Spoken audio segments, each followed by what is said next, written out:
За хөгжилд хувь нэмрээ оруулахын тулд хүмүүс яаж гар бие оролцох вэ?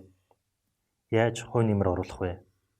Үүнийхээ мөрөөр ачаар яаж үр шимийг хүртэх вэ гэдэг асуулт гарч ирдэг. Тэгэхээр нийгэмд амьдарч байгаа бүхэл бүлгүүдийг хамруулахын тулд бид нийгмийн бүлгүүдийг хаана хэрхэн тодорхойлж хардаг вэ? Тэр бүлгүүд маань нийгмийн төвдөө байж чадчихэв үү? Эсвэл нийгмийн төвөөс гадуур байна уу? Нэг бол огт үзэгдэхгүй байна уу гэдгээр нийгэмд байгаа эмзэг бүлгийг, нийгэмд байгаа харагдахгүй байгаа гадуурхагдсан нэгнийг тодорхойлох бүрэн боломжтой. Тэгэхээр энэ цаана юу яригдж байна вэ гэхээр хүмүүнлэг иргэний арчсан нийгмийн эрхтгч байдлыг хангаж байгаа хамгийн суурь нь бол хүн бүрийг тэгш хамруулсан тэр нийгмийг харж болно гэж. Тэгэхээр түүхэн талаасаа болон соёлын талаасаа, нийгэм улс төрийн талаасаа хүртэл хүнийг гадуурхаж тухайн нийгмийн бүлгийг огт харахгүй байгаа, тухайн нийгмийн бүлгийг нийгэмд байхгүй гэж хүлээн зөвшөөрж исэн тэр цаг үеэс бид хэр ахис дэвшиж хөгжиж ирсэн бэ гэдгийг харж болно гэсэн үг. Тэгэхээр өмнө нь бол хүн төрөлхтний түүхэнд бол дийлэнх олонх хамгийн жин дардаг. Дийлэнх олонхоос өөр ялгаатай бүлгийг хүлээн зөвшөөрдөг туршлага байсан. Гадуурхаж ирсэн. Хөгжлийн бэрхшээлтэй, хүйсийн болон бэлгийн цонх, эсвэл туршлагаар бага, нас залуу хүмүүс, нэг бол охид эмэгтэйчүүд гээд бид түүхээс маш олон зүйлийг харж байна. За түүхэн хөгжлийнхаа явцад болон нийгмийнхаа өсөлт дэвшилттэй холбоотуулаад айжимдаа бүлгүүдийг нийгэмд рүү татаж оролцуулах туршлагуудыг бол хийж гэлсэн. Тэгэхдээ бүрэн дүрэн нийгмийнхэн төв рүү шууд оролцуулахгүй чиний оролцох боломжийг чи ийм газар байх боломжтой гэдэг байдлаар тусгаарлаж нийгмийн бүлгүүдийг тодорхойлж ирсэн. Үүний хамгийн тод жишээ бол тусгай сургуулиудыг бид харж болж байна. Ухааргансан байдлаар ахмадыг сувилж байгааг бид харж болж байна. Мөн өнчин асрамж хамгаалах шаардлагатай байгаа хүүхдүүдийг хүртэл хуваарган байрлуулж байгааг бид энэний цаана харах бүрэн боломжтой. За цаашлах юм бол залуучуудад зориулсан, хүүхдүүдэд зориулсан барилга байгууламж, өсөж хөгжих боломжийг бүрдүүлсэн газар маань хязгаарлагдсан нөхцөл байдал байгааг хүртэл тусгаарлах юмрыг харж болно гэсэн үг. За үүнийхээ цаана дараа нь яа яригдж байна вэ гэхээр нийгмийнхаа төв рүү татаж оролцуулна. Гэхдээ нийгмийн дийлэх олонхоос ялгаатай байгаа бүлэг бол хоорондоо л дундаа л байж ивэл баруун гэдэг хандлага байна. Бидний хүмүүнлэг иргэний арчсан нийгмийн хүн бүр адил тэгш хоорондоо харилцдаг нийгмийг бий болгох зорилго маань болохоор тэгш хамруулах гэсэн үзэл санаан дээр тулгуурлаж байгаа. Манай Монгол улсад яригдж байгаа хөгжлийн бэрхшээлтэй иргэний эрхийн тухай хуулийн дагуу бид хөгжлийн бэрхшээлтэй хүүхдэд боловсрол олгохдоо хүртэл энэ тэгш хамруулах байдлаар асуудлыг харна.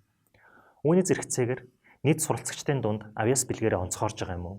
Эсвэл суралцах ур чадвараар харилцан өөр байгаа хүүхдүүдийг хүртэл тэгш хамруулах байдлаар сурах нь зүүн юм байна гэдгийг харж болж байна гэсэн үг. Тэгэхээр өмнө нь хүүхдүүдийг онц сайн муу сурдгаар нь ялгадаг ч байдаг юм уу? Эсвэл ердийн сургууль, тусгай сургууль гэж ангилж байгаа ч байдаг юм уу? Нэг бол хөгжлийн бэрхшээлээр нь тусгай сургууль дотор нь хүртэл ялгаж хооронд нь заагалж сургаж байгаа маань болохоор хөгжилд хүн бүрийн оролцох боломж олцоог бүрдүүлсэн загвар биш юм байна. Энэ маань бол тусгаарлах шинжтэй ялгарлан гадуурхсан үйлдэл юм байна. Энэ маань өөрөө эргээд хүн бүрийг өсөж хөгжих, дэвжих боломжийг нь бүрдүүлж чаддгүй юм байна гэдгийг харж болж байгаа. Яагаад тэгш хамруулах гэдгийг бид нар онцлох ёстой вэ гэхээр энэ маань манай 1992 онд баталсан үндсэн хуулийн оршил хэсэг дээрх хэд хэдэн зүйлтэй учир холбогдолтой. Үндэсний ив нэгдлийг хангах, ив итэй байх, нийгэм маань хоорондоо ямар нэгэн зааг ялгаа ялгарлан гадуурхалтгүйгээр хүн бүр зэрэгцэн орших хөгжих боломжийг бүрдүүлнэ гэдэг маань тэгш хамруулах гэдгийн цаана агуулга илэрхийлж гэнэ гэсэн үг. Тэгэхээр ямарваа нэгэн бүлгийг чадахгүй, мэдэхгүй, эсвэл боломжгүй гэж ангилахаас илүүтэйгээр тухайн бүлгүүдийг хамтдаа амьдрах нөхцөл байдлыг бүрдүүлж байгааг бид тэгш хамруулах буюу адил тэгш нийгэм гэж харах бүрэн боломжтой гэсэн үг. Тэгэхээр хүмүүнлэг иргэний арчсан нийгмийн хүмүүнлэг нийгмийн хамгийн онцлог шинж нь бол хүн бүрт адил тэгш байх боломжийг бүрдүүлсэн тэгш ирэхээр хоорондоо уялдаа холбоотой мөр зэрэгцэн амьдрах боломжийг бүрдүүлж байна л гэсэн үг. Ийм учраас нийгэмд эмзэг байгаа хамгийн хүнд нөхцөлд байгаа дуу хоолой сонсогддгүү, харагддгүү, дуугийн чанга дугарсан ч хүлээж автдаггүй тэр бүлгүүдийг энэ тэргуунд анхаарах нь эргээд бусад боломж бололцоотой хүмүүстэйг мөр зэрэгцэж амьдрах, хоорондоо нэгээ үзэн ядахгүйгээр айхаа эцсгүй гачигдах зовлонгүй амьдрах нөхцөлийг бүрдүүлж байна гэсэн үг. За жишээлбэл Гендрийн хүрээнд бидний харах зүйл маань юу юм бэ гэхээр эрэгтэй эмэгтэй гэсэн хэрчим хоёр цэгийн дунд байлаа гэж бодоход тэр дунд зөндөө олон цэг бүрэлдэж иж эрчмийг бүрдүүлж байгааг харах ёстой гэсэн. Тэгэхээр үүний цаана бэлгийн чиг баримжаа, хүйсийн баримжаа илэрхийлэл, хүйсийн илэрхийлэл гэд бид нар маш олон зүйлийг ялгаж харах болно гэсэн. Нийгмийнхэн хүн амыг бид нар эрэгтэй эмэгтэй гэсэн хоёр өнцөгт шууд хүчээр хувааж болохгүй гэдэг санааг явж байгаа. Тэгэхээр альва хүйсийн хүмүүс дуу хоолойгоо илэрхийлэх, нийгэмд эмзэг гадуурхагдсан бүлгийн дуу хоолойг сонсож тэднэрт анхаарал хандуулж тэдний байр суурийг илэрхийлсэн шийдвэр гаргах нь эргээд бусад олон хүмүүст илүү таатай нөхцөлөөр хүрэх боломжийг бүрдүүлж байна гэсэн үг. Тэгш хүртээмжтэй байх гэдгийн цаана юу яригдж байгаа юм бэ гэхээр налуу зам, тэмдэг тэмдэглэгээ, хүн бүрт ээлтэй таатай орчин, дэд бүтэц барилга байгууламжийн асуудлаас гадна мэдээллийн хүртээмж, шийдвэр гаргах боломжийг хүртэл олж харж байна гэсэн үг. Өнөөдөр барилгын гадна байгаа налуу зам бол зөвхөн тэрэгцэртэй хүнтүүдийг хөлн сул хүүхэд, хөлн гэмтсэн залуу, нэг бол хүүхдэд тэрэгэн дээр түрээд явж байгаа юм уу, эсвэл хүн тачаа өргөж явж байгаа хүнд ч ээлтэй байх жишээд.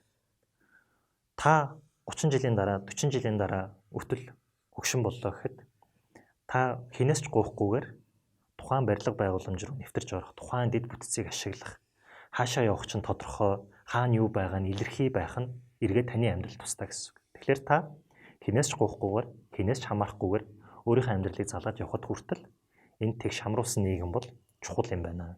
Энэ бол хүүхдээс төдийгүй өндөр настан хүртэл нийгмийн бүхий л бүлэгт чухал байдаг юм байна гэдгийг харж болж байгаа. За манай Монгол улсын зүгээс тогтвортой хөгжлийн зорилгыг хэрэгжүүлээд бид нар сүүлийн 5 жил юу хийсэн бэ? Монгол улсын засгийн газар сайн дураараа бид нар ийм зүйл хийлээгээд нэгдсэн үндэсний байгууллагад тайлан тавьсан. Монгол улсын засгийн газрын сайн дураараа илтгэсэн энэ илтгэл дотор юуг өгүүлж байна вэ гэхээр яг тогтвортой хөгжлийн зорилгын 17 зорилтыг бид нар яаж хэрэгжүүлсэн бэ гэдгийг тайлгнаж байгаа.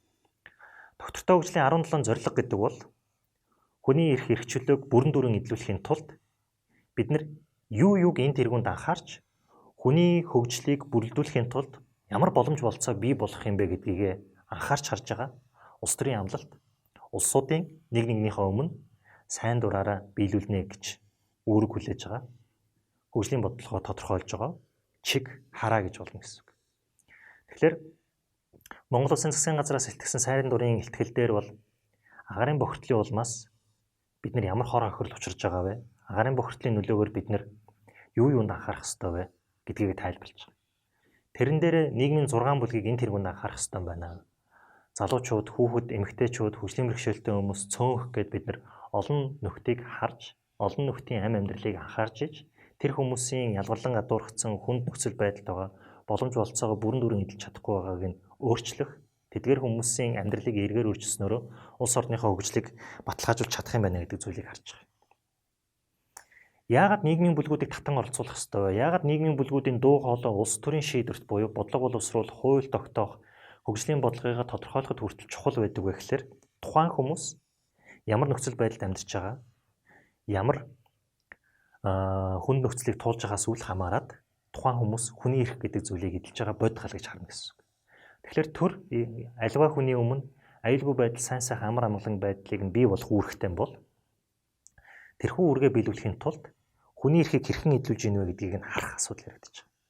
Тэгэхээр хүнийг ямар нэгэн эд зүйл, объект гэж харахаасаа илүүтэйгээр хүн гэж хүлээн зөвшөөрсний дараа бид нар тэгш байдлыг хангаж болно гэдэг санаа авч ийн гэсэн үг.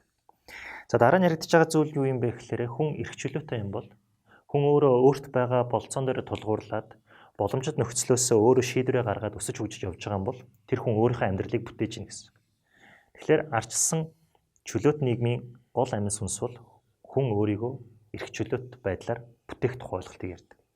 Чөлөөтэйгээр өөрийнхөө амьдралыг залж явах, хинээс ч айхгүйгээр, дарамт шахалтанд өртөхгүйгээр, гадуурхалт хүчирхийлэлгүйгээр өөрөө өөрийнхөө замаар өөрийнхөө амьдралыг бүтээж явах ойлголтыг хүний эрхийн цаана бид нар хүндэж хардаг.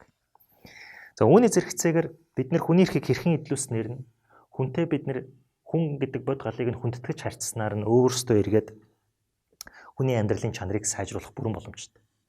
Өмнө дурдаад байгаа төр сайн сайхан байдлыг бий болгох гэж байгаа юм бол хүний амьдралын чанарыг дэвшлүүлнэ л гэсэн.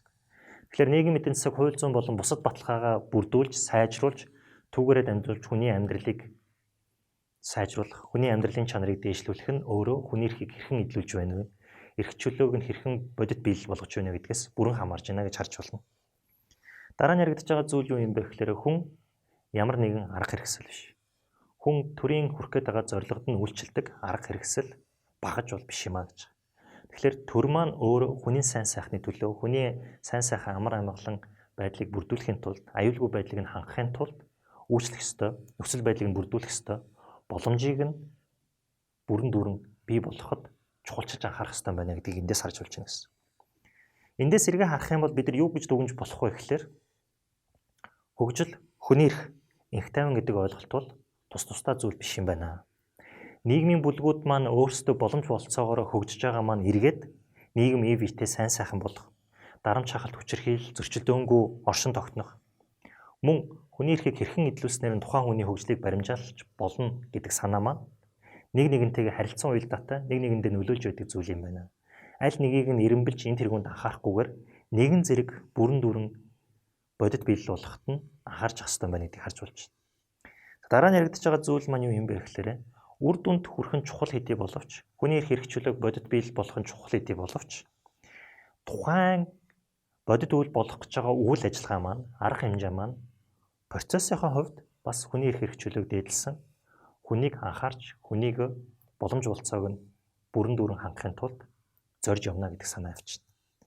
За үүнийхэн дараа юу яригдж байна вэ гэхээр бид бүхний аливаа үйл ажиллагаа иргэний санаалжлагтай, эсвэл төрийн дэмжлэгтэй, нэг бол хувийн хвшлийн оролцоотой байгаа бүхэл үйл ажиллагаа маань хүний эрхийг хүндэтгсэн, хүний боломж болцоог бүрдүүлэхийн төлөө анхаарч ажилласан, үүгээрээ дамжуулаад хөгжлийг бий болгоход хувь нэмрээ оруулж авах тийм арга хэмжээ байна гэдгийг бид нар харж болж байна гэсэн. Тэгэхээр улс төрд бол нийгмийн бүлгүүдийн дуу хоолой оролцсноор тухайн улсын нийгэм хөгжих, тухайн улс орны хөгжлийг түргэсгэхэд хүртэл хувь нэмэртэй байдаг юм байна.